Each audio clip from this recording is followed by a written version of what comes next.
9 out of 10 will say money motivates you. But what I've learned from this money that's been left on the table is that money is not the motivator. And for leaders to be effective, we need to understand who it is we're leading. If the leader is coming from this place of love and care and support, and they do it by giving their time and attention consistently over months and years, right? Now, people will pick up on that, but we still want to come and be a part of having some fun. And I think that's a part of what, where we're at today in the workforce. The biggest struggle in leadership is really the ongoing effort that it takes. The greatest thing that I can tell somebody is that this thing takes a long time.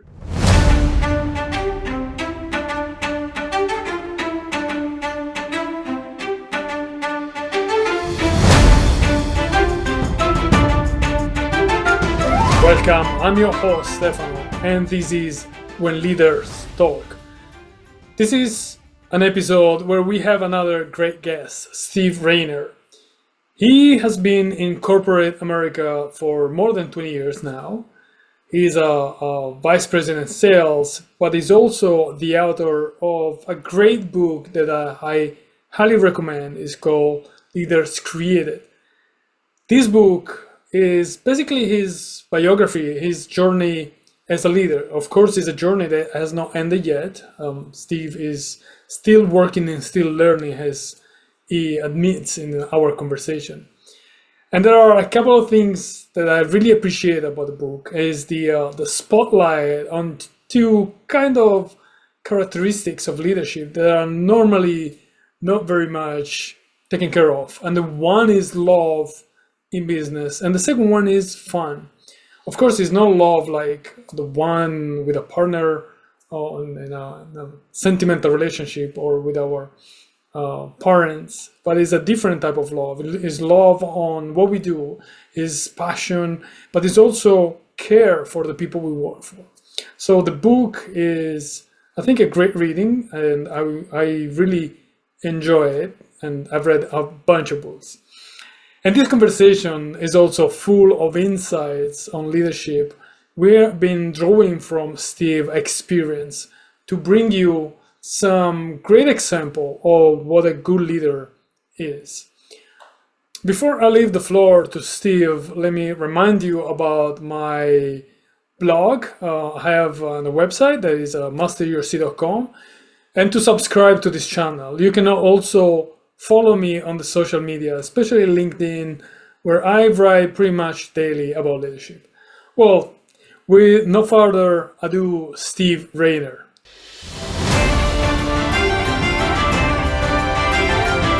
Thank you, Stefano. I really appreciate being here with you today and being able to talk through leadership, which is a subject that I truly love and have spent so many years just trying to have a deeper, better understanding of how to really engage with people, how to help support people, how to care for people.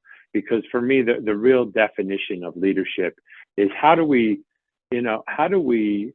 really help support people to be the best that they can be? Because I found in business, the more that somebody feels good about the work that they're doing, someone feels successful, they go home at night and enjoy what they're doing, do they come back the next day wanting to do more? And as a leader in business, it has really been, my role to find out how can we help support and care for people so that they can be the best for themselves and be the best for the business.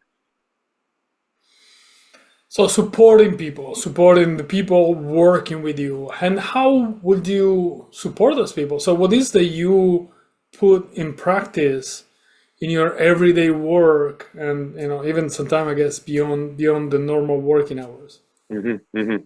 Yeah. So support. What I found that I come from a business that's incentive driven, and over the years of finding that not every incentive dollar has been paid out. But when you ask 10 people what motivates you, 9 people will say money. 9 out of 10 will say money motivates you. But what I've learned from this money that's been left on the table is that money is not the motivator. We think it is, but now we found that money's not the motivator. So that's what sent me on the journey to say, hey, if 9 out of 10 people think money's their motivator, and yet they're leaving this money on the table, then what is it that people really want from a leader, from a manager? And that's where I went down this journey to find out that what people truly want is for somebody to sit down with them, care for them, talk to them, brainstorm with them, support them. And yet what we find in business, though, is we're very busy and we don't have the time to do those things. But as I was able to reprioritize time and really focus on the things that are most important to the people that we're leading, and that is sitting with them, caring, talking, supporting, brainstorming, did I find that people started to thrive and achieve more than what we think that the money was going to achieve. So really the way that we really support people is the amount of time that we schedule and plan to sit down and spend one-on-one with people. Going back to what you just said, one of the things that I think you are also implying is that everyone, not just us as leaders, but everyone working with us, they want to contribute.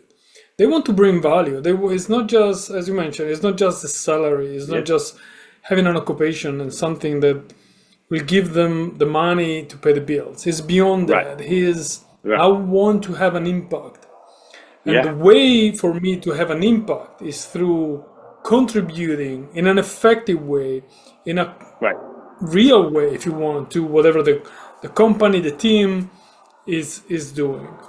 And actually, you mentioned your journey, and your journey led you to write a book, Leaders Create. I just show for the people listening to the podcast. I just showed the book. Thank you for that. It is a beautiful book. Has been also a bestsellers in Amazon. So, well, what would you say about this book? I know it's not a big book, but there is a lot inside. But what is that makes this book special? Thank you. So this book, and I intended it to be less than 150 pages, because I think the reader and the person who's going to find the most from it, is looking for, condensed information, easy to read, something that they could take a couple nuggets from to be able to apply to their day. There is a lot in those 140 some pages. But it's not meant to take every little bit that's in there. It's just really meant to give some ideas. Something's going to resonate different with each person that reads the book. And if people just leave with a few nuggets that they can apply throughout their day, that's really the goal of the book. But really what makes that book special is that's 20 years worth of work right there. That's 20 years worth of hard experience, many mistakes and lessons learned that were so freely given to me through a series of mentors and managers and people that came in and out of my life, right? They say, people come into your life for a reason.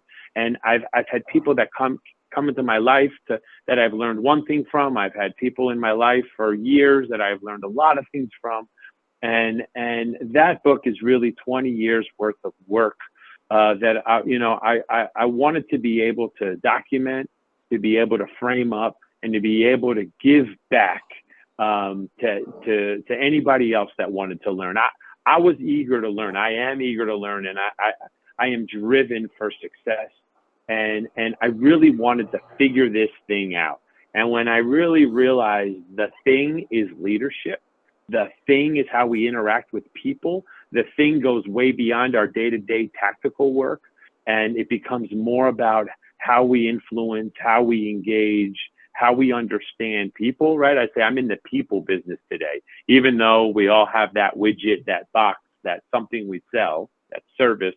As you get to a certain point, and actually any point, we interact with people more than anything. So that was really what a lot of the stories and the learnings were about, was more about how to interact with people. And it's well written. I really recommend this book, not just because Steve is here with us, but it's also because I read a lot of books about leadership, and in general, I found this. I appreciate that it's not huge. I appreciate that. But nonetheless, the content of the book it resonates a lot with me.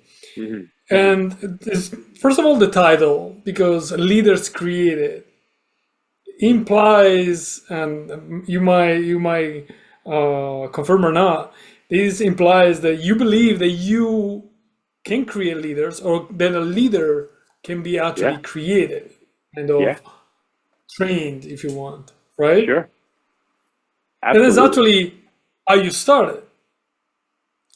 Yeah. I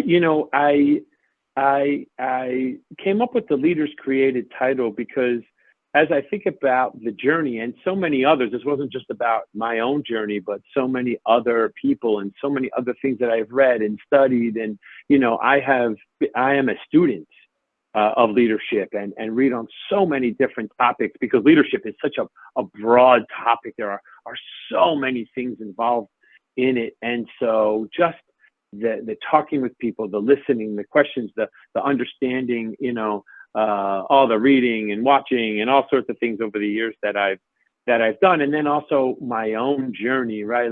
And when you read about the lessons and the things in there, and then the mistakes that were made and what came out of them, that's where I say, you answer that question: are leaders born or are they created? Now, I believe we all show up with some skills, right? We all are good at one thing. Maybe I'm good. One of my strengths is not your strength, and one of my weaknesses aren't your weakness, right? Like, there are people who show up with a natural level of emotional intelligence. They just know how they come off. They know how to read others and understand others. And then there's other people like me who didn't even understand, who didn't even know that there was such a thing 15 years ago of emotional intelligence. And that was, one man who came into my life and asked me one question that changed the whole path of not only my professional journey, but my personal life. And that one question was, do you know what emotional intelligence was? And that was where I was really struggling at work. I thought I was going to fix everything myself. I was going to create a team of people who were just like me. And, obviously that didn't go so well. And I was really struggling. And so he came into my life, right? These are those people that come into your life and you learn something from. And it had such an impact on me starting to go down that path. So I showed up with a desire. I think, many leaders, I think what we have in common is this desire to either succeed or support people, or we all have different desires, but I think we all have a desire, but then as we create these qualities of a leader, those are the things that can be created, because those are the things that we can learn about and practice and tweak and get better at over a long, long period of time. Absolutely. It's not first of all, a one-day effort. It's a continuous development, right? So where we as leaders expose ourselves and we give whatever we can give, but of course there is something that we cannot give, and that we can rely on some leadership development training or a coach. Sure. Coaching is so powerful. Or, as you mentioned, another mentor, someone else who brings us the possibility, the ability to bring a different perspective, a different experience, a different approach to leadership.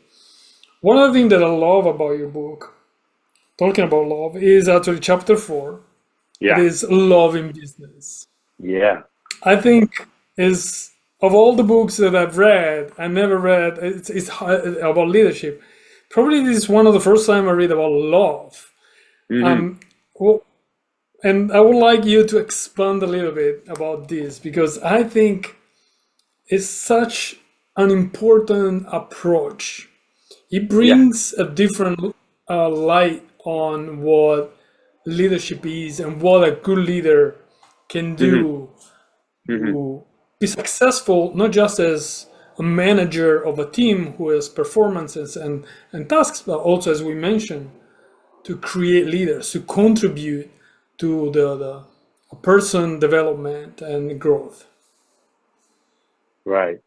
Yeah. So, love, kind of circling back to the opening a little bit, and where we were going about what people need, right? Like, what do people need from a leader? Like, how can leaders be effective? And for leaders to be effective, we need to understand who it is we're leading. And when you look at people to understand, right, we need love in every other aspect of our life, right? And we love it. We love hobbies, or we love our family, or we love these activities. We love things. There's so many other things that we need love in. And so when we come to work, that doesn't shut off at 9 o'clock when we walk in the building, right? But there's been, decades of, there's no feelings in work, right? We're numbers. We're here to just, come and do our job and go home. But, business has evolved, and people need more from work. Like you said, we need a better sense that we're making a bigger effect, right, in an organization or in a company than just the work that we're coming in and doing, right? We want to know we're a part of something greater. We want to know the work that we're doing has meaning. And so I found this, we're all in search for a competitive advantage, right? We're all trying to find, how do we get an inch ahead of the competition? How do we, find that advantage? And we talk so much about culture and other things that, that are in our control, right? There are things that give us a competitive advantage, our product, the timing, different things like that. But when you look at love in business, and I'm not advocating for people to walk around and start telling people I love you, right? I'm talking about, it's really about, how do we handle ourselves during the day? How do we interact with people? How do we understand that we want love in every aspect of our life? So how do we come to work and create that same environment? And it goes back to, right, there is nothing more you can give another human being than your time. And that's why when you said, what does leadership mean to me? And, how do we bring that to life each day? And it really comes back to the amount of time that we give to another human being one-on-one. I mean, if you think about anything that you love, it is something that you give time to, right? Whether it's a hobby or your family or a friend or whatever it is, you give time. So in the same breath with people at work, it's those that you give time to are the ones that you nurture, right? Leadership is about developing others. When I think about the leaders that have been in my life, right, they have nurtured me, they have cared for me, and they have done that by giving me their time, sharing their wisdom, spending time with me, right? They don't love me in the same sense of my mom love. They love me in the business sense of spending that time, caring for me. We all have things we can spend our time on when we give that time to somebody. So, there really is that advantage that you can create, and it does create a culture in an organization that people can thrive in, that people are excited to come back to the next day. And this is very hard. Like, this isn't something, you could say tomorrow, I'm just going to go love everybody. And this is right. This is something that takes a long time to build, something that has to be genuine, consistent, right? And when you have a leader in an organization who is operating from this, right, not just telling people, go love this person, but like they're doing it through action over a long period of time in how we speak and how we handle situations and how we just move throughout our day, right? With that mindset, that's how you start creating a culture where people feel they might not go home and say, I feel loved, right? But they're going to have that feeling that they're cared for, right? And we spend a lot of time with each other, right? We start learning about our ups and downs in lives and our families and our things. So, over time, we do start caring for each other, right? But, this is what, love in business. And I think it's a very underutilized, underutilized asset that we all have in our control to start doing right now. I know it's a new dimension. It's really a new dimension that maybe, and that's what I like is what you mentioned is really this kind of ripple effects that you can have is you show love, and the people around you, probably not without noticing, they will reflect that. They will do the Hmm. same, Hmm. and they will do the Yeah. same with you, and they will do the same with the rest of the team and outside and Right. everything else.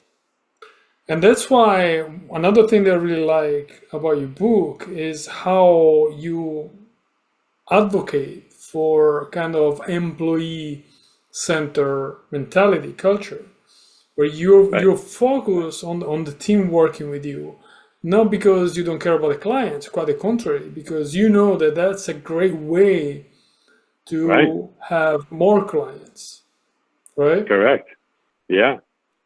Yeah. I mean, if you think about a leader's role, right? A leader really influences, a leader is leading. People are following the leader. People will mimic and imitate the leader. Like, of so many things that I do today, I saw somebody and I said, oh, I like that. I'm going to start incorporating that into my practice. Or, oh, I like how they handle themselves. I like how they, speak. I like how they stand, how they sit, right? Like, I've learned by watching other people and taking little tidbits from that over the years, right? So there's people that are watching, right? And that's why leadership, like, people are watching leaders. Leaders are always on stage, whether you're on a physical stage speaking or whether you're just walking the hallways or on a Zoom or, people are watching you. And so if the leader is coming from this place of love and care and support, and they do it by giving their time and attention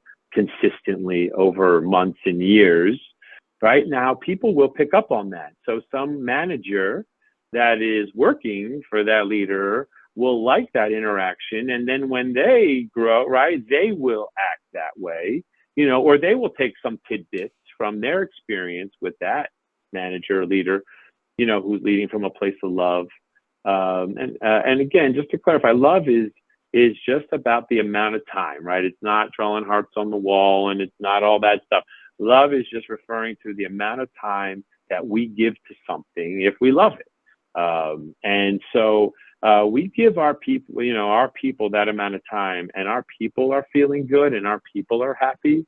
And those people are interacting with the customer, right? Like, now you're creating that synergy of, they're happy, they're excited to come to work, they're going in front of the customer with that happy, excited feeling, right? And so a happy customer opens their wallet a little easier, right? But that all starts with that customer facing, or whatever it is your business is, if they're happy, customers happy, business starts flowing, a little easier. And that's the competitive advantage. And you can't pay for that, right? We spend billions of dollars in corporate America on employee engagement and so many things, yet we have a problem in corporate America with employee engagement. And that's because money doesn't fix that. Only the amount of time we spend with people doing it, what we've been talking about, supporting them, caring for them, helping them map out, have a plan, fill in some gaps for them. Only that amount of time, do we now start, creating that engagement, creating that culture that people will thrive in, and then our customers ultimately will thrive in. Absolutely, absolutely. And another aspect that I like about the book, another, I would say, nice spice that you put in your vision of leadership, is something that I mean, even when I was in the Navy, I read many manuals, doctrines, and this kind of military publications on Yeah. what you need to, for example, if you're a commanding officer on a ship, what do you need to do on a ship? And the word fun was never there. Yeah. Having fun was never part of the game. It's not like you never had fun, but was Right. very much linked to how your boss was approaching his or her role. Was Yeah. not a given. Was not something that you should actually pursue as a leader and trying to have with your employees. What was your right? the experience that some stories you want to tell today about having fun? You know, just like we, are loved in so many things outside of work, and we want that at work, right? Like, we want to have fun in our life, and we do want to have fun when we come to work. Now, it is a business, right? It is for profit. There are families being supported out of it, right?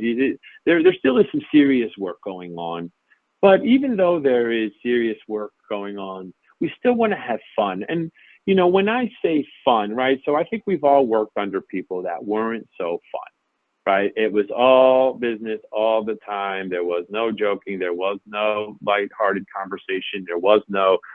We were on all the time, right? And so, from some of those experiences, did I find that, we just want to, yeah, we all know this is serious and it is a job and we're here and we get rated and we have performance management and so many other things, but we still want to come and be a part of having some fun. And I think that's a part of what, where we're at today in the workforce is that, and fun doesn't have to be a pizza party or we're going bowling. That isn't, only just the fun. Okay, is that a nice perk or, hey, let's go out as a team? Sure. I'm talking fun in just how a leader carries themselves, how they speak, the words that they choose, the tone that they use, is really where that fun is created. How well do we get to know each other? How can we just create a fun environment, knowing though we have serious work to do, but that we enjoy coming to that place, right? And really why we enjoy coming to someone, they say when you have a friend at work, right, you're more likely to, find greater success there, right? Because we all want to come somewhere where we can connect and interact and, and so just creating that fun, again, that lighthearted conversational fun is what people are looking for. They're not just coming to show up to be a number and move through the assembly line that day and go home at night and come back in and start from the beginning, right? We're looking for more than that. We're looking for someone to support our feelings and what we're looking for in that greater sense of accomplishment, and we're looking to have a little bit of fun throughout our day, because we do spend a lot of time at work, so we are looking for that sense of fun throughout our day. I'm with you absolutely, and it's actually going back to what you said earlier. This is one of the things that will make people come back Yeah, willingly, happily, every yeah, day. It's having fun, and it can be sometimes cracking a joke or approaching things in a sure, lighter way, or even some sure, perks sure. can make the Yeah, trick. It's such a game changer. Why mm, we might be used to offices where it's gloomy and everything is very serious, and of course, right, right, right. it's not like you cannot make a joke every time, but Sure, yeah, sure. it's part of our lives. The fact that it's work doesn't mean that we cannot have fun Right, right. working with other people. And so yeah, Yeah, yeah, that's why I really liked it. great. Going back to the book that you wrote, Yeah, if I'm not wrong, it was published almost a couple of years ago. yes, yes. If you had to rewrite it today, is there anything that you would change? I don't know because that was kind of a moment of I was 20 years in corporate America. I was at a time that I wanted to just kind of capture what I had learned through that. And it really, the book came from a presentation that I gave in 2019. And the presentation was about, the mistakes that I made and the leadership lessons that I learned from it. And that was a moment where I got to really put a bow on the past, right? Where I got to say, I got to a point where I had worked through a lot of those things. I had grown more and become more comfortable in my own skin, where I got to stand up in front of a group and talk about the mistakes that I'd made. I had a chance to get vulnerable with a group and really talk about those things that I think we all go through. I don't think, well, maybe some of my mistakes were a little different, but I just think in the general sense, though, we all go through so many of the same things, so many of the same feelings, the uncertainty, the imposter syndrome, so many lessons, that I learned. And that was this pivotal moment in my life in 2019, that I got to stand up in front of this group, kind of bare my soul a little bit. But more importantly, not only just the mistakes, but I got to talk about the things that I learned and how it really changed and helped me develop into the leader that I was becoming. And so I think because of, the story, right? We all have a story, and that's why I wanted to write the book, was because we all have a story. And I wanted to really get that story down at that 20-year mark and kind of use that as the outline to get started. So it really was able to capture in time a lot of those feelings and a lot of those things that I was going through.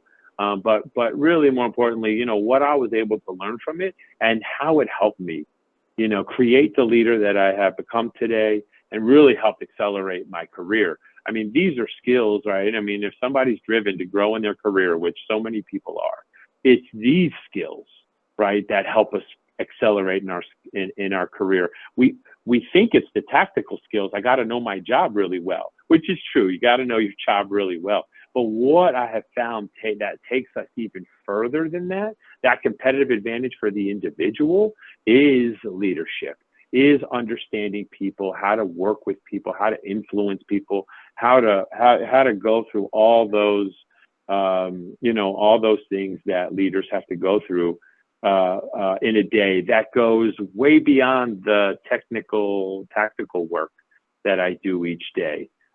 It's these behaviors that have really helped take me a lot further than I'd ever imagined. Nice. While you were talking, I was thinking, well, is there anything you have not included in the book because you were too shy, or? Oh,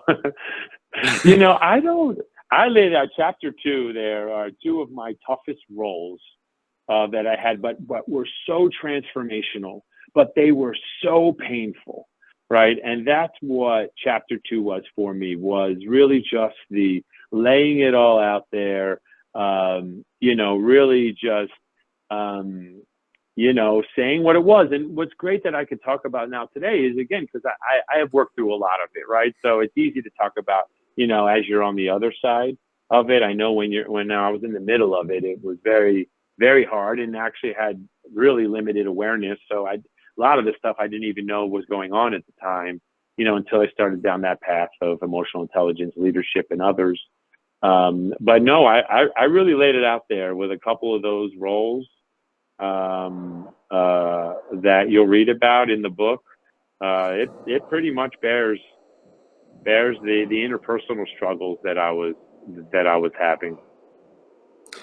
Well, like chapter 2, I think the name is Pivotal Moments, right? So it's really a learning moments. It's where you have, and that's why you share stories of yourself, like the rest of the book. Well, probably this is the chapter where you really put all of you there. And I appreciate, your courage to write about your mistakes, your failures, your vulnerabilities. Yeah. And it's something that I always admire in people. Talking about this, now after 20 plus years in corporate America, after a book, is there anything about leadership you're still struggling with? Yes, there is. And the toughest part about leadership is that the learning never ends. So even though I have these foundational skills and understandings, and I know what needs to be done, the struggle is doing it consistently. The struggle is, no matter how, especially in communication, right? Which I write about a lot, because communication is one of the hardest things in business, right? I mean, it's so tough. No matter no matter how good I am at it or how much I think I'm communicating, like I still miss the mark so often because I think I communicate enough, but it's not nearly enough. Or I'm communicating, I think what is right, but that's not the message that everybody heard. And so the biggest struggle in leadership is really the ongoing effort that it takes. And that's why I wrote a whole chapter on stamina in business, because when you're learning these new skills, and we see it in people all the time, right? Like I said, I observe something in somebody, I incorporate it in my practice. But what happens, I found most of the time with people, not just myself, but with others that I have worked with over the years, countless people, is that we'll do something, and the minute the pressure comes or something happens, we revert back to who we were. And it's happened so quickly, right? Because we have to go back to our comfort zone because the pressure comes on or something happens. And so we just throw out the window everything that we learned and everything that we've been practicing. And we want people, right? I notice when people, after we work with somebody, we know who they are and how they interact. And I can tell when someone's incorporating a new practice into their day, right? And we want to support each other and, please, practice, learn. But I write about stamina because so often, do we want to do better? Do we want to learn these new skills? Do we want to grow in our careers? And then the minute something happens, and this happens in life too, right? Going to the gym, going to bed on time, eating right. Something happens. All I need is a little excuse not to go to the gym, and I'm in bed all morning, So, so it's really this. I wrote about stamina because, towards the end of the book, because after all these lessons and all these things and all the knowledge that I have, I can easily revert. Still to this day, I can easily revert to, who I was or something different. So that's the harder part about leadership and what I continue to learn. And that's why it's called a practice, right? Leadership is a practice because it takes ongoing effort. Leadership is intentional, and it is done with an effort, with an outcome in mind, right? Like we talked about, happy employees, happy customers, happy bottom lines. And but it's genuine, right? People always say, hey, how can you be intentional, and it not be fake, right? And the reason it's not fake is because leadership needs to be done genuinely. It needs to be done because you care for the person, the people, the group, whoever it is you're dealing with. And we know, right? We have built-in defense mechanisms to know when people aren't being genuine with us, right? So I do it, right? And we do it for people because we care for them. But we also know, right? We're here to run a business, and there is an outcome that we all need to deliver. So it's with that mindful effort that it is every single day. I'm starting all over again and have to remind myself of all the things that we're doing and all the things that I need to do. And that's the hardest part about it is the ongoing effort that it takes. Right. I mean, we do resist changes. As human beings, it's whatever we want to do, we do resist changes. It's hard to rewire our brain, even if neuroplasticity is something that we know and it's feasible, but still, sometimes we do have, as you mentioned, we want to go back to the comfort zone because we feel pain or just discomfort or whatever it is. And we don't, it seems like we not belong there. But the reality is that I will rephrase it like we would belong there, but just we need to force ourselves to get there, right? It's a quite a long process in a way. It takes effort. It's like learning to play.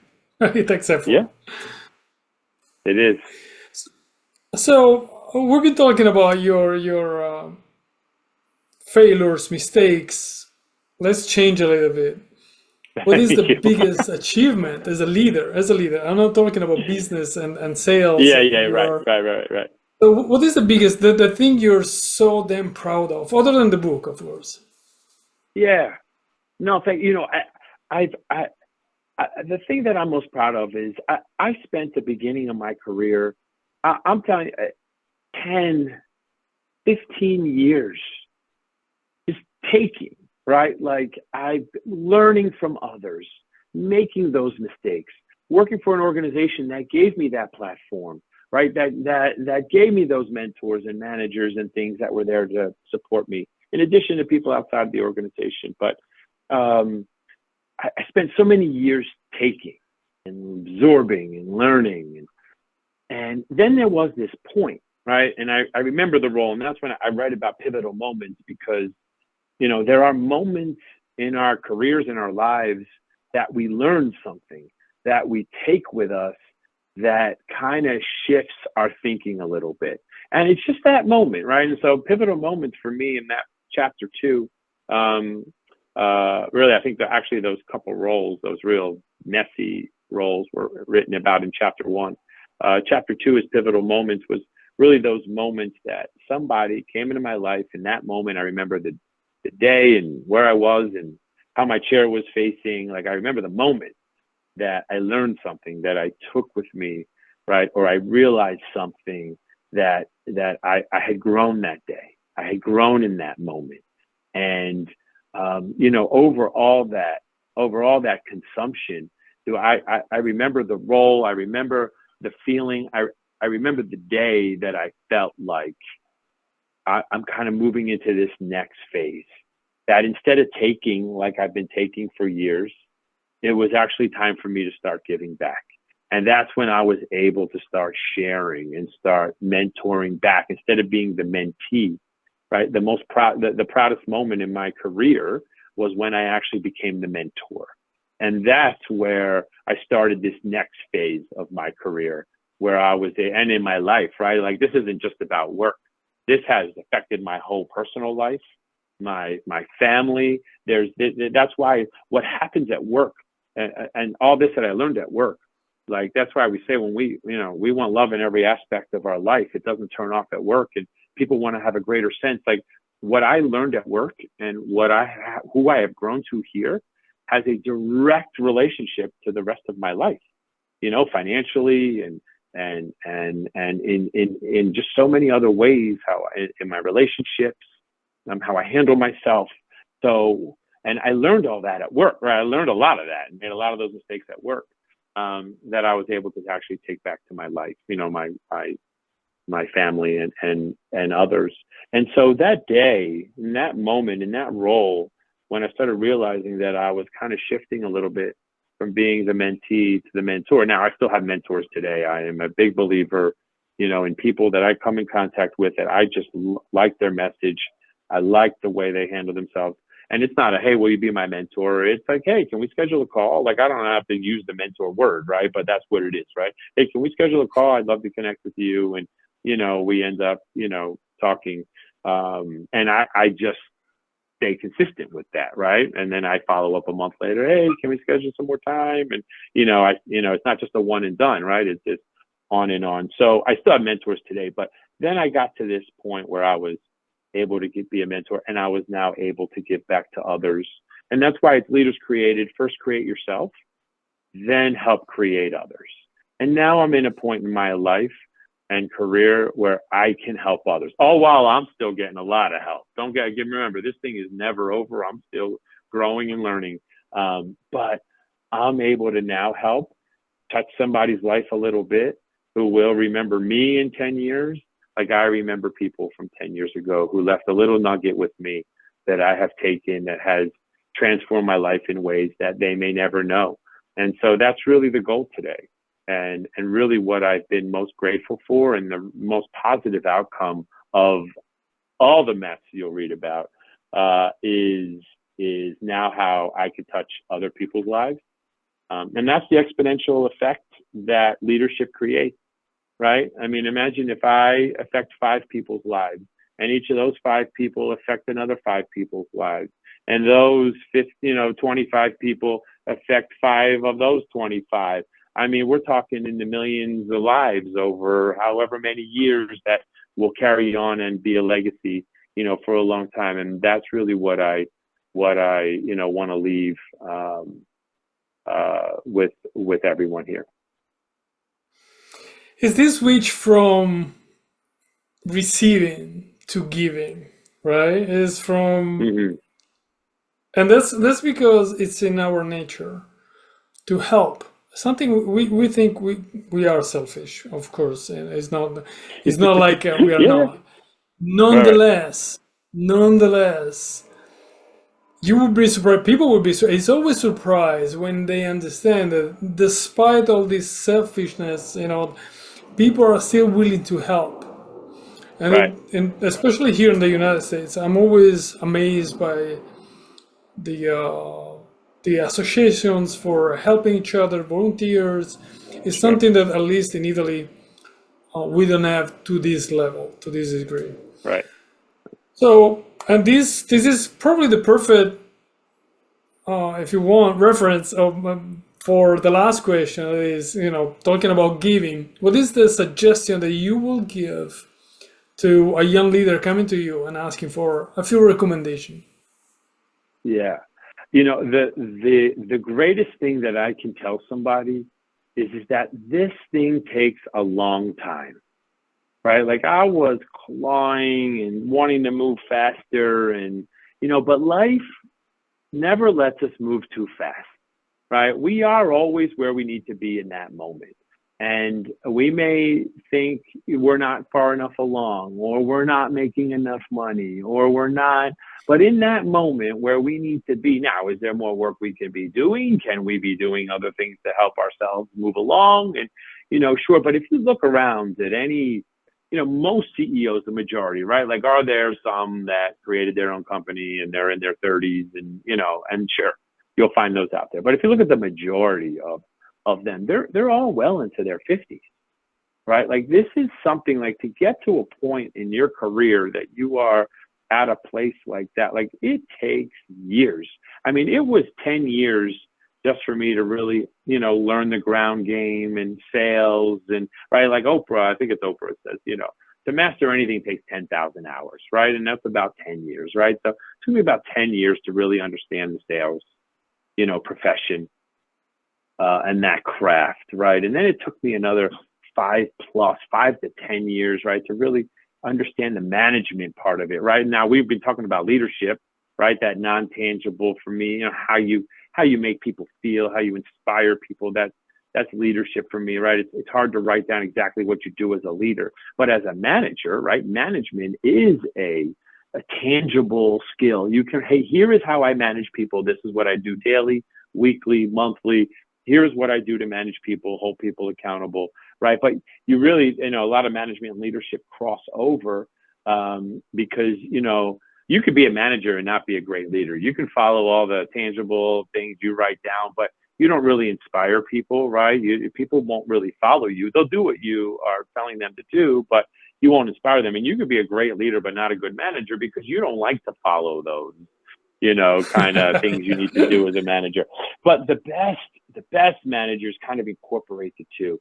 Not only can they do those things and hold people accountable and help them be successful, but then they can also inspire them and they can, care for them and it can be somebody that they remember, for a long time. And that's where that crossover happens between management and leadership. And, that was a whole 5 to 10 year, right? And now I'm embarking into, the leadership side of things, over the past half dozen years or more of just, understanding this bigger sense of how people can really move a larger, group of people. So this whole thing has just it's been a journey, and that's why they call it that.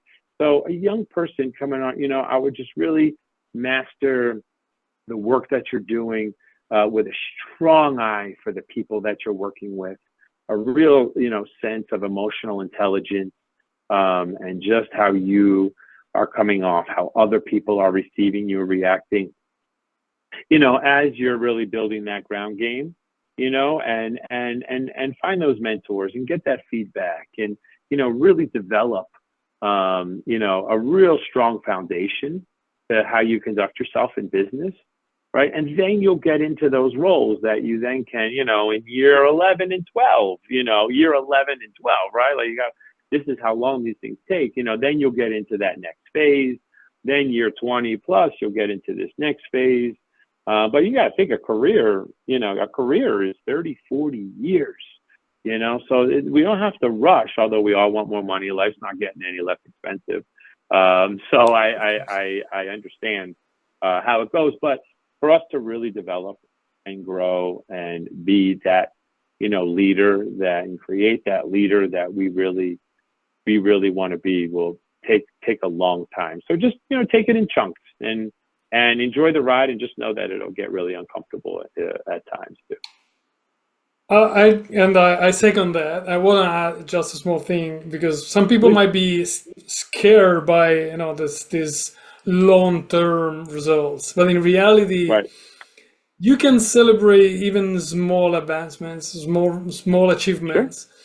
Yeah. I'm not saying day by day, but in a very much shorter term. And as you mentioned, you can break down in different ways. So the moment you put your mind into changing some aspect of your leadership style, you know that it's gonna take time to make it permanent, but you're gonna see results. The first result in a much shorter time, and that's when you need to celebrate. Also, because celebrating small achievements will help you stay motivated, focused, and it will give you the stamina that you need to achieve the greater result. Steve, thank you very much for having me with us for this great conversation about your book, about yourself. I really appreciate everything that we exchanged today. And what I'm taking away, just even if I'm repeating myself, is these two elements actually, of love and fun. There's something that are not very commonly shared, or those are concepts that are not very common. Sorry for the repetition, but they are still important. So thank you for having me with us. Thank you, Stefan. I really enjoyed being on with you today. Thank you.